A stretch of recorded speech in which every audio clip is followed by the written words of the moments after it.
Sustain करना बड़ा मुश्किल है, और सस्टेन मैं शायद इसलिए कर पा रहा हूँ because I am not feeling the heat. आता है, नेगेटिविटी भी आती है, हेट भी आता है, कोई मसला नहीं, वो तो सबको आता है. कोई, और दूसरा ही कि मुझे फेयर नहीं है किसी चीज़ का कि फेल हो गया तो क्या होगा. इनफैक्ट इन एक्सपेरिमेंट्स ने ही मुझे इतना डाइवर्सिफाई किया है कि मेरे एक चैनल पे 13 शोज आते हैं. Like I am doing a podcast, I am doing road show, I am doing this, react, this 13 चीज़ें करता हूँ मैं. सो मैं 13 कैसे करता हूँ, क्योंकि मैंने 30 की थी, उसमें से 17 फेल हुई थी, तो अब 13 बची हैं. ऑल्सो जैसा कि आपने कहा कि ऑडियंस का पता होना चाहिए कि ऑडियंस क्या चाहती है. मुझे पता है मेरी ऑडियंस को क्या चाहिए. उनको चाहिए कि मैं सेल्फी कैमरा जो 2015 में हाथ में उठा के हल्ली वल्ली करता रहता था, वो कहता है आज भी वही करे. मगर वो मेरे लिए एज अ क्रिएटर बड़ी मोनोटनस हरकत है. मैं बोर हो गया था उससे. ठीक है, इट्स फन, कभी कभी आप कर लो. Podcast was a huge risk, क्योंकि उससे पहले तक मैं घर से काम करता था. तो पॉडकास्ट के लिए आई वाज लाइक यार I need to have a studio, because मैं घर पे बैठे बैठे डिप्रेशन हो रहा था. क्योंकि मैं काम वाला आदमी हूँ ना.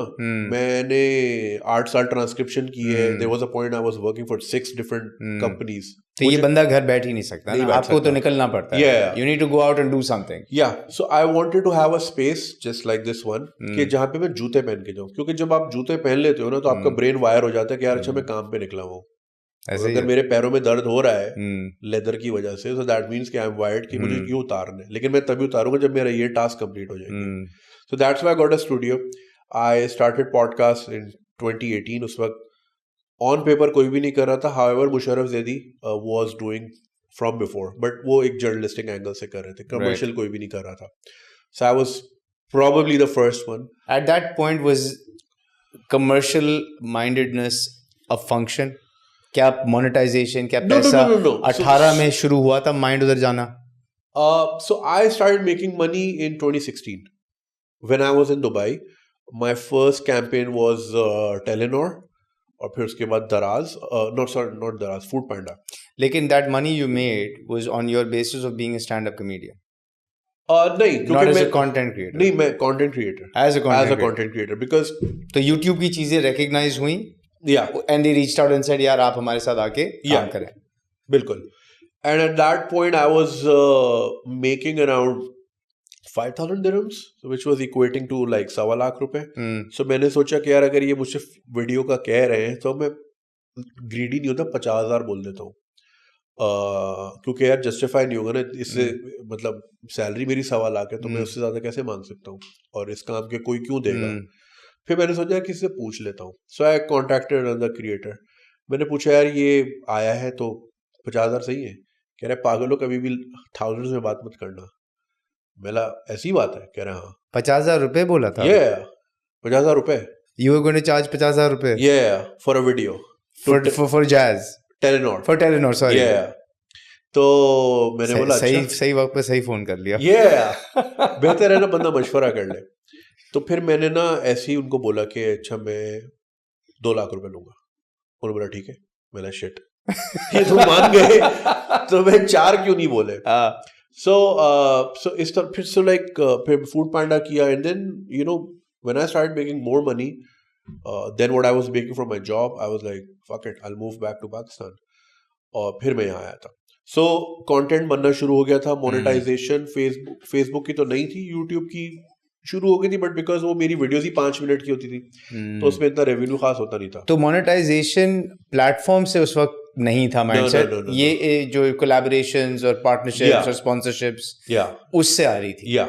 या फिर ये कि किसी इवेंट पे आके आप बात कर लिया आपने, ठीक है, कोई बच्चों से बात कर ले, कोई कॉलेज का, कोई यूनिवर्सिटी का, इस तरह. और ये बड़ा एक इम्पोर्टेंट पॉइंट इसलिए है क्योंकि कंटेंट क्रिएशन पे जो let's go back to time, जो मिड 2000 से एक माइंड था.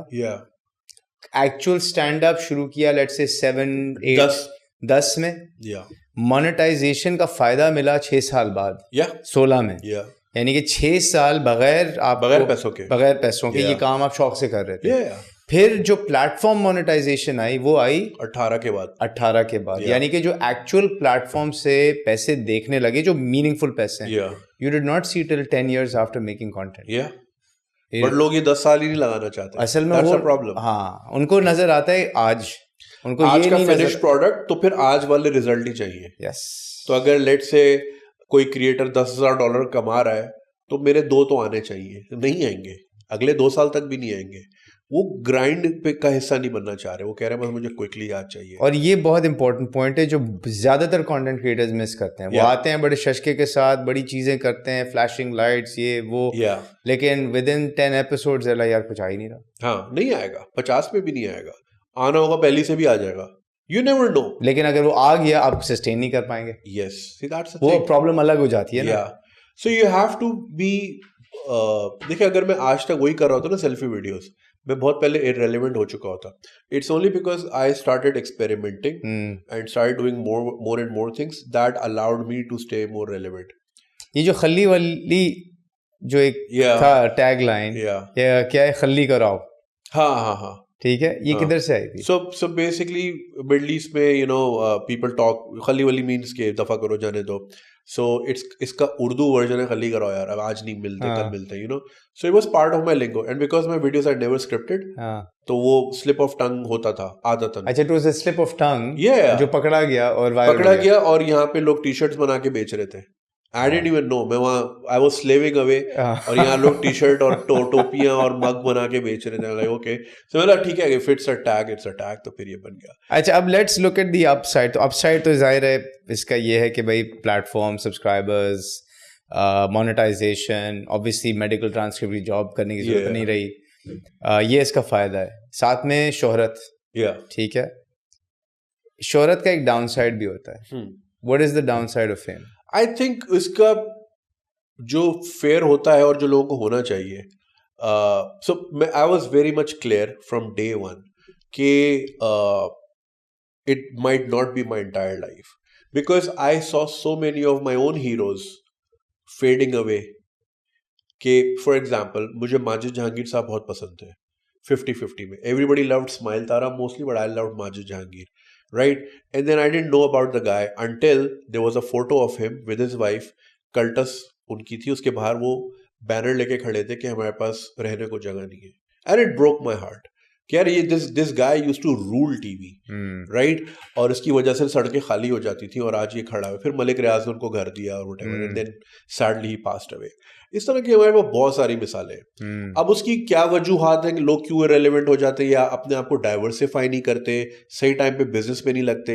हमारे यहाँ क्यों होता है इस तरह के हमारे आर्टिस्ट हमेशा, इवन मेहदी हसन साहब के भी स्टैचर का हो, वो हुकूमती इमदाद का मुंतज़िर क्यों होता है? 40,000 गज़लें गाने के बाद हुकूमती इमदाद का मुंतज़िर क्यों होता है? Because they don't diversify their portfolio.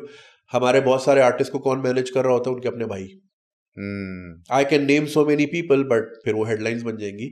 तो अब भाई का क्या है कि चलो भाई का पीआर, अब आप पीआर इंडस्ट्री से आपका ताल्लुक है, it's a whole science in itself कि यार आर्टिस्ट को कहाँ दिखना चाहिए, कहाँ नहीं दिखना चाहिए। There have been artist in Pakistan जो ग्लोबली ट्रेंड कर रहे थे और वो दुबई में एक छोटे से चाय के कैफे पे परफॉर्म कर रहे थे। उनको नहीं होना चाहिए था। वो मैं नहीं कह रहा कि वो ऑडियंस डिजर्व नहीं करती, ये मैनेजर का काम है। हाँ, सो एक्सप्लेन टू मी, ये जो भाई बहन मैनेजर बन जाते हैं, उनको नहीं पता होता। अच्छा, वो आर्टिस्ट ना आर्टिस्ट होता है, उसको ये फाइनेंशियल पोर्टफोलियोज नहीं समझ आते क्योंकि वो फाइनेंस का बंदा ही नहीं होता, या वो बिजनेस